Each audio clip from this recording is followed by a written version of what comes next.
como todo arquitecto sin imágenes, aunque sean imágenes de palabras, no podemos hablar. Así que más o menos no es necesario, pero ayuda por ahí a seguir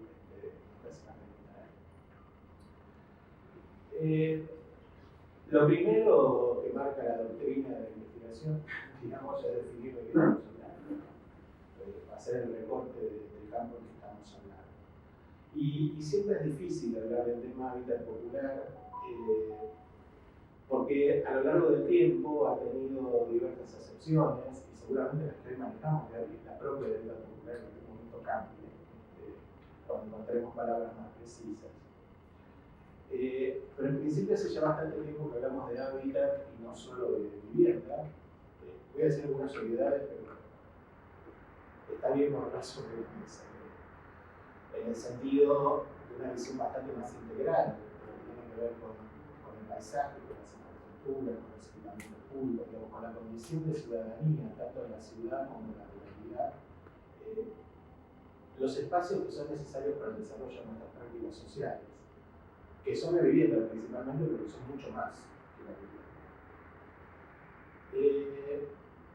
Y por otro lado, el recorte que adjetiva esa gran cosa que es el hábitat, que como en definitiva todos habitamos, que es el tema de lo popular, ¿no? De ahí hay algunas palabritas, hábitat social. El hábitat es social, no hay hábitat por fuera de la socialidad, ¿no? Entonces eso no establece una particularidad. El hábitat emergente, bueno, estos fenómenos disruptivos de pobreza, etcétera, son cuestiones que emergieron, por qué, para qué y de dónde, y además son situaciones fáciles de superar, o es un tema pasajero, es una anomalía pasajera que después va a pasar. Entonces, nuestro propio nombre de villas de emergencia, para hablar de las modalidades más claras de esto, era, bueno, esto es resultado de una emergencia particular, no de la normalidad. La normalidad sola va a contra en esa ilusión. Lo mismo en términos marginal, que las ciencias sociales ya han debatido bastante. Bueno, estos son los sectores que están al margen de la sociedad o son los sectores consecuencia de este modelo de sociedad. El margen forma parte de la hoja del centro, no es algo que está, son la misma cosa, no se puede entender una sin la otra. Algunos otros eufemismos, informal. Informal porque no cumple con las normas, porque no cumple con las legalidades. Para los profesionales del proyecto lo que no tiene forma no existe, no se puede ver, no se visibiliza, ¿no? Entonces, aparte como si lo informal fuera una decisión, una opción de vida. Y por último el de la pobreza, que pareciera ser más ajustado, también si indagamos un poco del tema, no necesariamente las expresiones de hábitat, de este tipo de hábitat popular, tienen solo que ver con temas de pobreza. Hay algunas otras cuestiones más. Y aparte, fundamentarlo en el tema de la pobreza implica como dejarlo a economistas y cientistas sociales y los proyectistas no tenemos nada que hacer, porque no sabemos cómo lidiar con la pobreza, sabemos cómo adornarla. Entonces, esta cuestión de hábitat popular y de recuperar ese proyecto que encierra la palabra pueblo, con un colectivo, con una voluntad de destino, con una serie de valores compartidos, etc., nos parece por el momento la forma más acabada de la representar.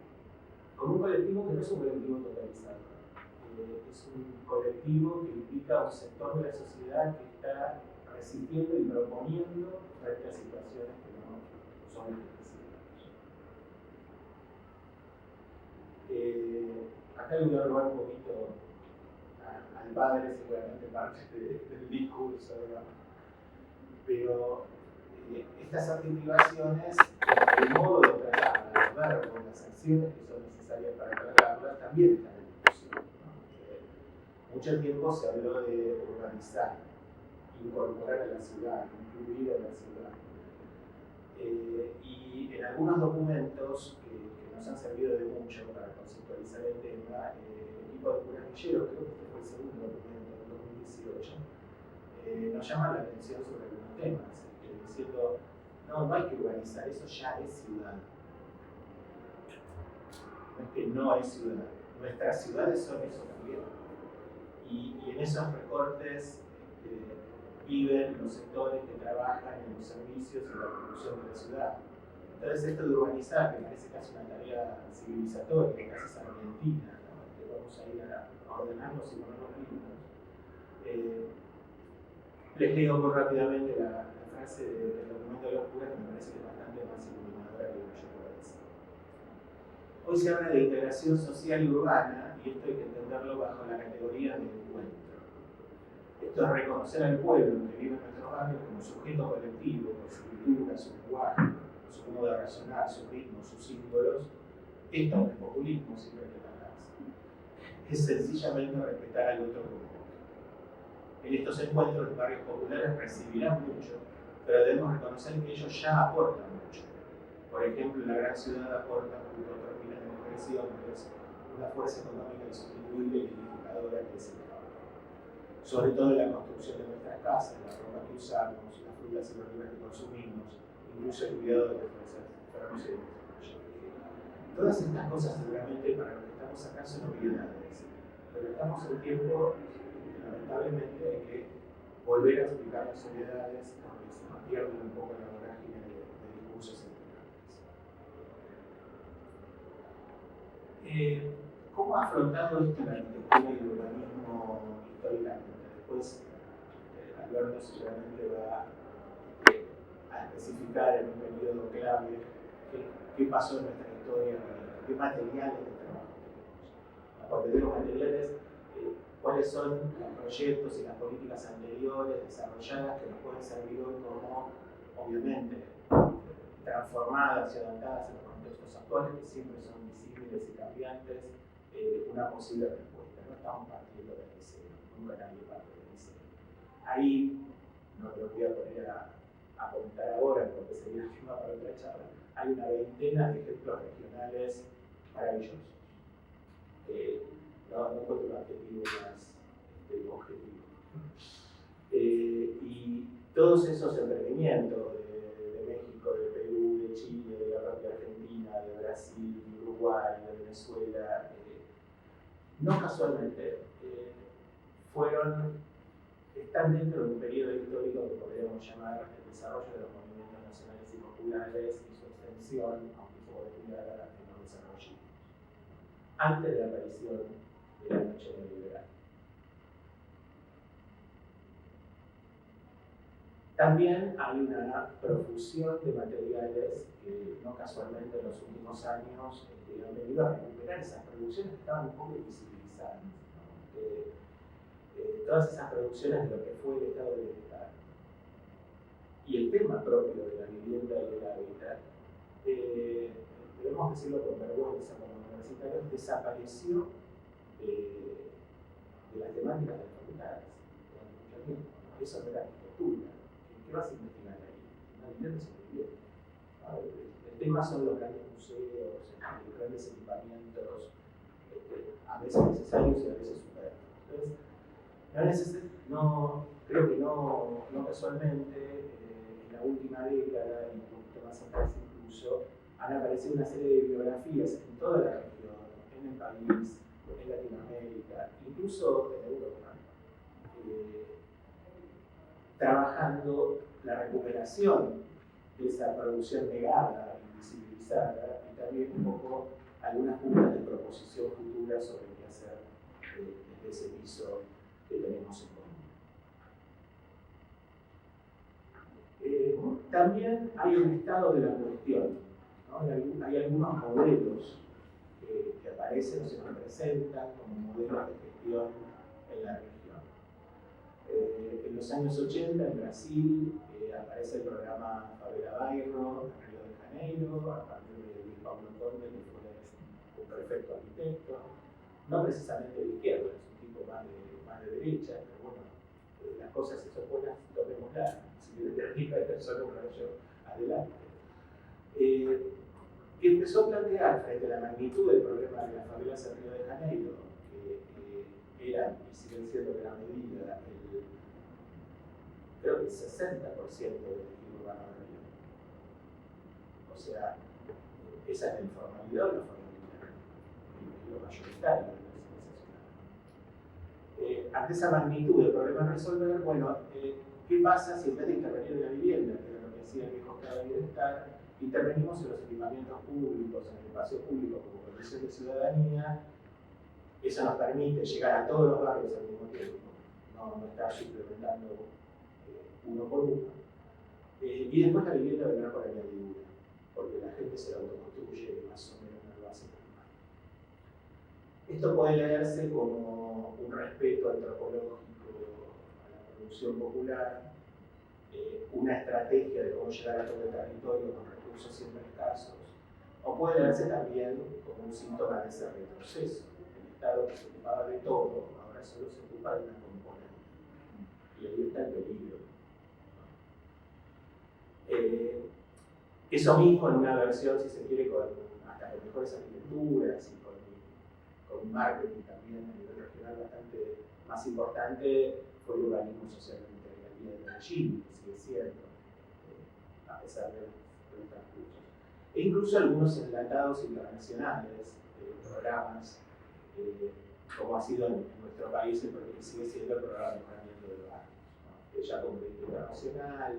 También podríamos hablar de esa otra deuda externa que consumía supuestamente como compensación a la debacle que genera la auténtica deuda externa.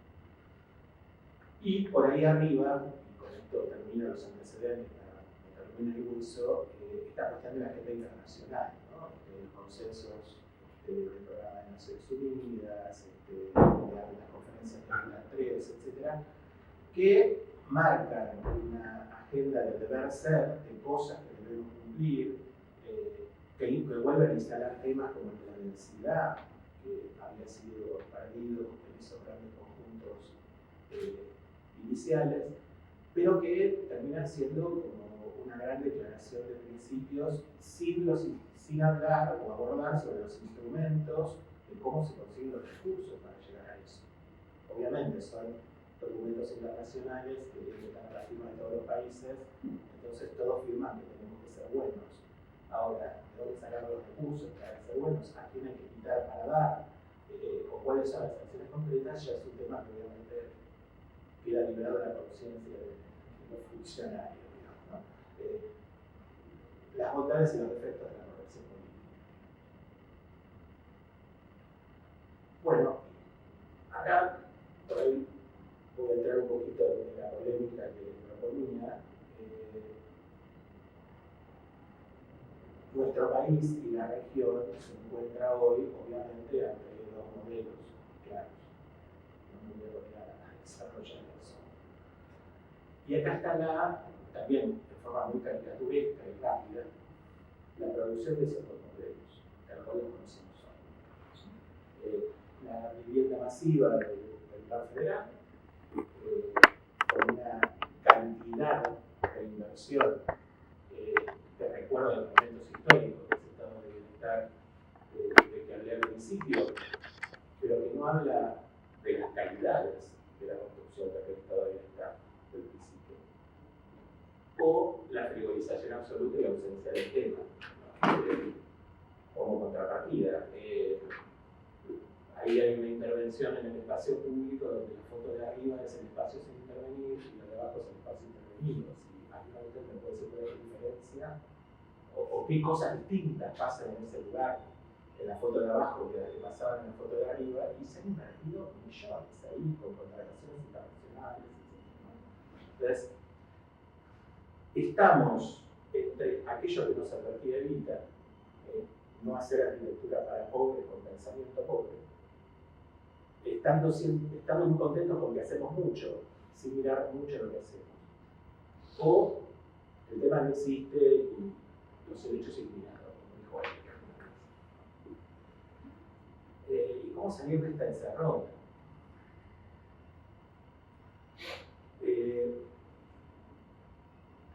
Esto ya es un poco viejo, pero hace un par de años estuvo muy de moda la miniserie del cuento de la criada de Netflix, no sé si la vieron o no. Estando acá en la ESMA, además, la autora se inspiró en el tema de la apropiación de bebés en nuestra dictadura cívico-militar. en un momento los personajes, los protagonistas, están viendo que la situación cambia, deja de ser la que era para empezar a ser una distopía, y hablan de que este cambio se fue dando gradualmente, no se fue dando de un día para otro. Incluso hay una desarticulación dominante entre causas y efectos, que no permite diagnosticar y no permite ir a las causas de los temas. Y en lo específico, fruto de esta cuestión de hagamos cada vez menos y más chiquito, aparecen cuestiones de focalización en programas separados, políticas desarticuladas, no territorializadas, o sea, soluciones iguales para cualquier lugar, y este divorcio entre la calidad y la cantidad que mostré en esas dos fotos, insisto, con disculpas un poco exageradas. Hay una autorrepresión de las escalas de intervención. Nos compramos el verso de que hacer cosas más chiquitas es mejor, frente a un problema que cada vez es mayor. Y hay como una naturalización de la pobreza y una serie de tabúes técnicos para abordarla que nos está generando un discurso que solo se mueve a sí mismo y va repitiendo cosas. Entonces, para ir cerrando, lo voy a desarrollar más rápido, voy a plantear tres propuestas de salida que por eso son muy técnicas y muy específicas del lugar arquitectónico. Obviamente tienen que ir acompañadas de decisión política, de recursos y de organización popular. ¿No? Podemos traer el mejor de los proyectos, pero si no va acompañado de decisión y no está apropiado por lo que van a ser sus sujetos de derecho, no sirve de nada, pero tenemos que tener el tipo de proyecto en mente. Entonces, para ese proyecto planteo tres cuestiones muy rápidas. Uno es especificar los tipos y la diversidad del hábitat popular y tener una estrategia pertinente para cada uno de ellos. Este es un trabajo que hicimos sobre un área de la cuenca Matanza-Riachuelo, que puede aplicarse a otros territorios, puede modificarse, agrandarse, achicarse, etc. Pero implica reconocer que por lo menos hay 8 modos distintos de hábitat popular en las áreas metropolitanas. No es lo mismo un enclave urbano que un barrio que está en un borde inundable de una cuenca que un conventillo intrusado en barrancas o setenta. Estoy poniendo casos extremos, pero no se resuelven de la misma manera, no se resuelven todos con esas cabecitas grises, chiquitas y feas y muchas. Entonces, cada uno de estos temas debería tener un proyecto específico que trabaje estrategias pertinentes y que tenga políticas pertinentes, porque es intervenir en formas distintas en territorio. El segundo tema es hacer o apostar a un profundo cambio de pensamiento en los proyectos que redireccione las tensiones actuales y que rompa una serie de tabúes que aparecen constantemente en la gestión. Cuando alguien le va a proponer a cualquier intendente que una vivienda popular tenga más de 3 pisos, aparecen una serie de fantasmas demoníacos, de los grandes conjuntos fracasados, la gente no puede organizarse en consorcios, el espacio público tiene que ser poco y chiquito porque no pueden conservarlo. Esa gente se organiza para cosas bastante más importantes que barrer una escalera o cambiar una bombita, o de última hagamos un seguimiento. Pero cada una de esas taras que nos impiden pensar otra cosa que esas casitas, hay que empezar a verlo.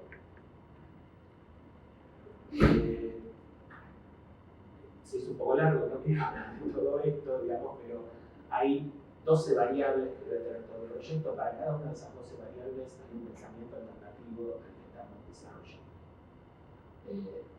Solo para tomar el tema de la vivienda, que decíamos al principio que no hay que confundir con el hábitat. Tiene que ser todo lo distinto, conceptualmente distinto de lo que estamos pensando. No tiene que ser cada vez más pequeña y más barata. Tiene que ser lo más barata posible, porque obviamente los recursos hay que optimizarlos. Pero ya vamos a ver en lo que va a mostrar Alberto, que de pequeña no tenía nada, incluso de barata no tenía nada. Pero aquello de que si realmente queremos incluir la vivienda tiene que ser igual. El lujo es la cantidad de espacio, no tener el espacio burgués y así podemos charlar de cada uno de los temas. Por último, para cerrar, la calificación del árbitro de esta pelea. El único árbitro que tenemos para esta pelea, junto a la organización popular, es el Estado. Creo que, no sé si todos, pero gran parte de los que estamos acá pensamos que ese es el recurso que tenemos. Y han pasado muchas cosas en el Estado, pasaron cosas, y ya no es el que era, para mal. La discontinuidad de las políticas, infinidad de cosas que ustedes ya conocen. Entonces, yo creo que por ahí acá pasó el chivo de la universidad, que también tiene sus dramas y sus desgracias, iguales o peores, pero que todavía, por su masividad, por su gratuidad y por los recursos humanos que tiene ahí adentro, creo que sigue siendo una usina de pensamiento y de recursos que el Estado no aprovecha. Hasta ahí, por ahora, no ha llegado la degradación. Entonces, esa foto en blanco y negro es una vieja oficina pública de obras públicas o de vivienda, creo que es una foto del Estado mexicano en los años 60, donde estaban esas filas de tableros, ejércitos, gente dibujando y produciendo para todo lo que había que hacer. Hoy eso ya no existe. Pero no existe porque se reemplazó el tablero por una computadora. No existe. Y si existe, está fragmentado y se habla entre sí. Si queremos pensar alternativas a estas situaciones que planteé muy rápidamente, ¿dónde si no en la universidad? Digo yo, por ahí suena un poco de populismo ilustrado, no es mi objetivo político, o el populismo ilustrado, también, gracias a la gente de la mesa ayuda. ¿Dónde podemos pensar alternativas a lo que está pasando, sino donde se produce la masa crítica y aparte el Estado paga para dar recursos a su sociedad? Entonces, creo que aprovechar esas masividades, esas voluntades críticas que tiene ese viejo elefante dormido, que también está bien enfermo y sí que tiene sus problemas, puede servir de base para construir un montón de pensamiento que la gestión cotidiana muchas veces no permite o nos distrae en estos temas. Yo creo que lo perverso del discurso neoliberal, y no estoy haciendo un blanco y negro, es que nos ha permeado a todos. Y que a veces nos sorprendemos diciendo, no, Marx es una grande, sin fracasa, uno más chiquitito. Y no, hay que apuntar a que sea más grande y de mejor calidad.